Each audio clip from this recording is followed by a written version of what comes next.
warm welcome, all piano players. This video is really for all piano players from Albania to Legoland. It's about control. We are in the control business when we play piano.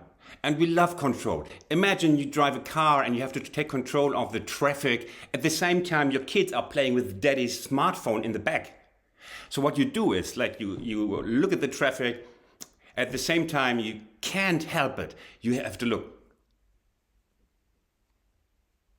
Or, you lovely ladies there, who doesn't know the situation? You have a rendezvous with your really good-looking piano teacher.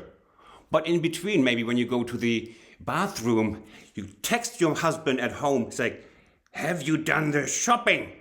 So this is about having control of two different things at two different locations. Basically, sheet music, keyboard, left hand, right hand. Shall we start? It's really important. Stay with me. And I will start at my Steinway Grand because you can see it better. So the problem is, I'll show you. I take the example of a note reader. You have sheet music in front of you, but it can as well be your left hand. So what you are doing, or many of you, most, is you have the sheet music, you play something, and then you do this. And then you go back up. And then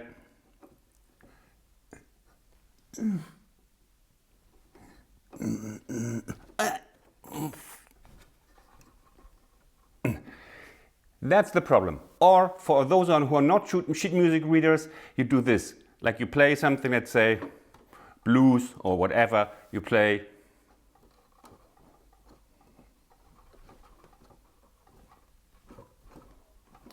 And every time you do this or this, you have a little break. You wait for 3 seconds. And that splits the piece in three. And every time your focus is interrupted. Because once you do this, you look at this, you are lost in the sheet music or you're lost in the left hand. And you have to reorient yourself. For Christ's sake, where was I? And where was I here? And this breaks the whole flow and the concentration. It's always a concentration gap there. And I want to show you that you can trust, let's say, your right hand.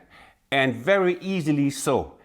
And that just many students are automatizing, like a routine. They look up and look like this, even though they don't have to. If they would only trust the right hand a little bit more. So most of the time this goes.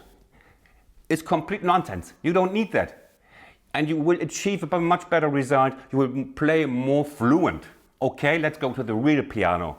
Example number 1 for sheet music readers. You just look at the sheet music. It's something German, Hansel and Gretel, of course. And you will put your fifth finger on the C. That's all. From now on, get your eyes away from the keyboard. You can do this by looking out of your window or look at your own kneecaps, or you can just look out the window, but you can also take some help. With some students, I do this. I just put something over your hand. And now you look at the sheet music. You don't lift your eyes from the sheet music and you play the thing, Hansel and Gretel.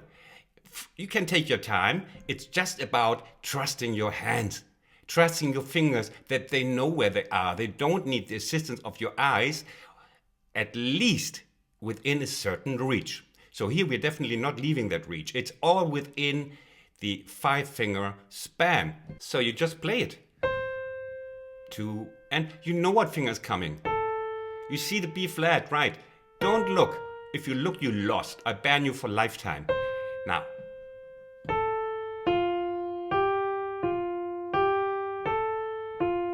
wasn't that hard? Wasn't it? Was it? And you can even, so first we start, of course, with easy exercises that you start trusting your fingers. It's very easy. Then you take the next line. And then, for example, if you add the left hand, you can also, you don't have to do this, but just for the purpose of fun.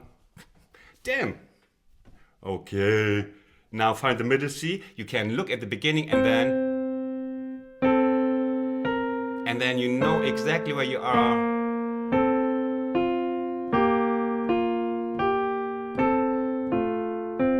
Do that. It will help you immensely, really.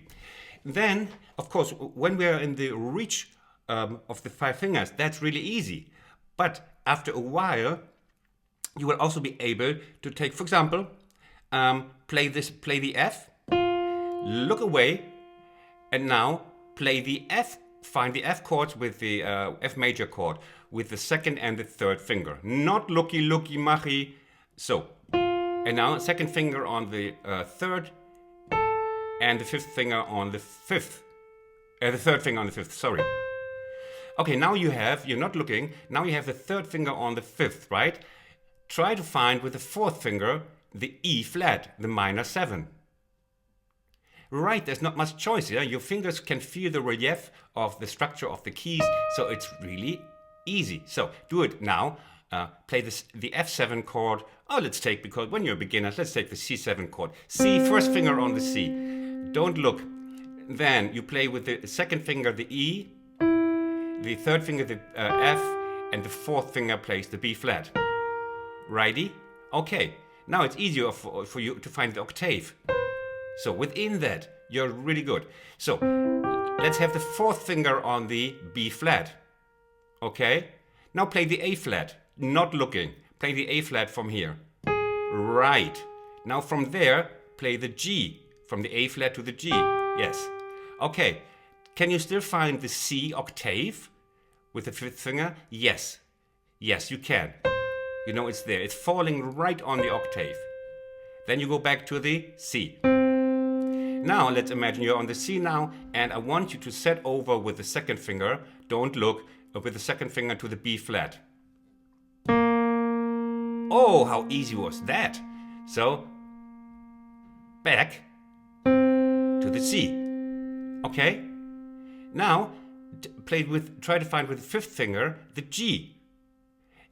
You see, you will find it pretty easy. You see, we have a feeling for distances very soon for the most important distances like octave, fifth, third.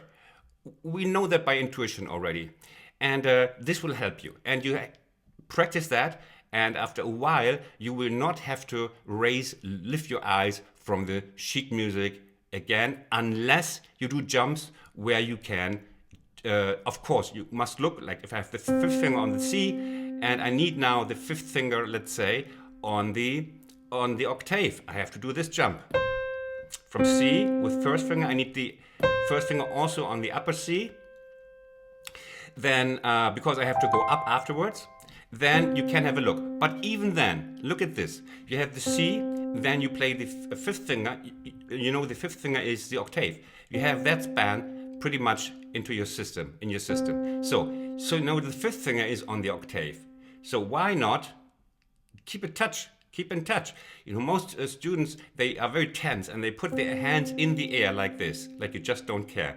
And so they do like this, and they lose control over the distances, because now finding the octave is much harder than just staying there from the beginning. And now, okay, we don't touch the octave. You find it with the thumb, you find the octave now, because you stay in touch. And here we go. See? So some jumps, you don't even have to read, or you have to, let's say, take the second finger. You have to take the second finger on the D octave, which is this one here. Now try this one. You play the first finger on this middle C. You don't play the fifth finger on the C, but you want the first finger, the thumb, go on the neighboring D. Don't look away, and you find it, because you have the octave here, and then you just take the next note. Look. You know it's the octave, and you've got it. So you can even, after a while, take bigger distances, and they will spread out more, that you can easily reach without watching, without looking. Now, of course, if you have to do this, yes, yeah, even I have to look. So you have to, and miss even. So you for the jumps you can look, but the number of views are much fewer, you know, much fewer. So everything that is within reach, you can play and only look when you have to jump. Now, example for the left hand, for if you're not a sheet music reader, let's say you play blues, you have you want to go from C to F. This is mostly taking attention. You have to. It's really hard to, you know, for here to find that, and you have something in the right hand. Let's say.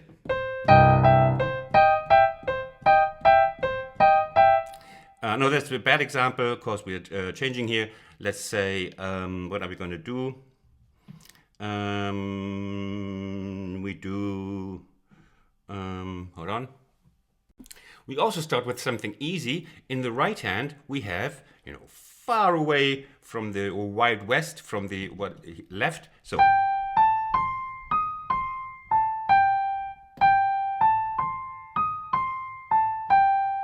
Huh? You got it? So from now on, you just put your finger, thumb on the G. Don't look again, ever.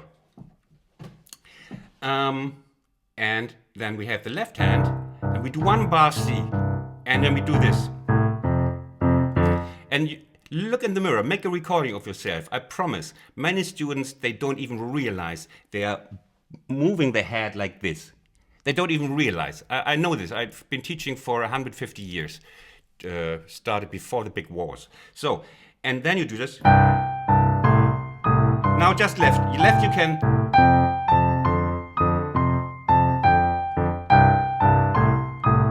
This is doing by its own. You don't need to do this. It's just breaking up your playing. Okay? So that means, assuming that it's easy enough and it's within the reach, we can feel, you can focus now on the chord change, okay? Now let's take another example. Yeah, let's take this one. You have this big span, yeah? It's a C inversion with a little bit here. And I'm sure at one point you will just have a glance. You can't help it. You can't help it. It's like a nervous tick. You will be moving your head.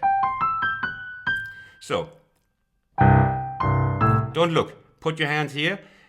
Try even to find this chord blindly. You know, just play the G, look away, find the rest of the notes blindly.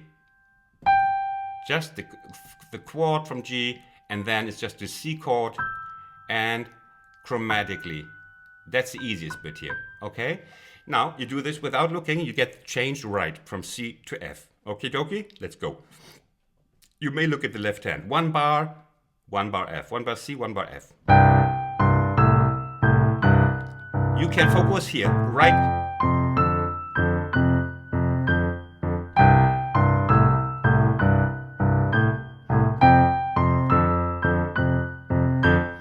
Of course, this wouldn't be now right, because we have in F, we might need the E flat instead of the E. So your mind knows that you have to play the E flat here. So of course the finger is finding the E flat like this, easily. So you can just do without looking, because you know what's happening in the right hand. Now, I'm not looking. I can focus on the jumps in the left hand. Here. And then you might have to play octave here. Here's the C octave, here's the C, right? We want to play the C octave now from here. We are here now. The finger will find the C pretty safely. We know we are on G, and we'll find the C, and then we'll find the octave. Now we want to play here. You see, we were here. We have to find the C here and the octave. We find the C, you find the octave, and even here, if it's just the same note, I know it. Students will look just because out of habit, that's all. So that's basically an introduction into the problem. And I promise you, it's a really great helper. It's a really good thought to follow for you, a good exercise, because the worst thing is like all the time stop and go, interrupted like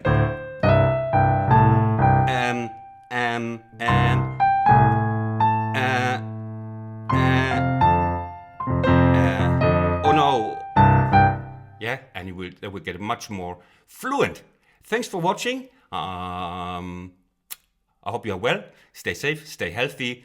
If you want, donate some money to me, to my efforts, to my endless efforts to make you better players. You can do so on my Patreon site. I will post that down there in the description. I will be always happy for a donation. Bye-bye from Berlin.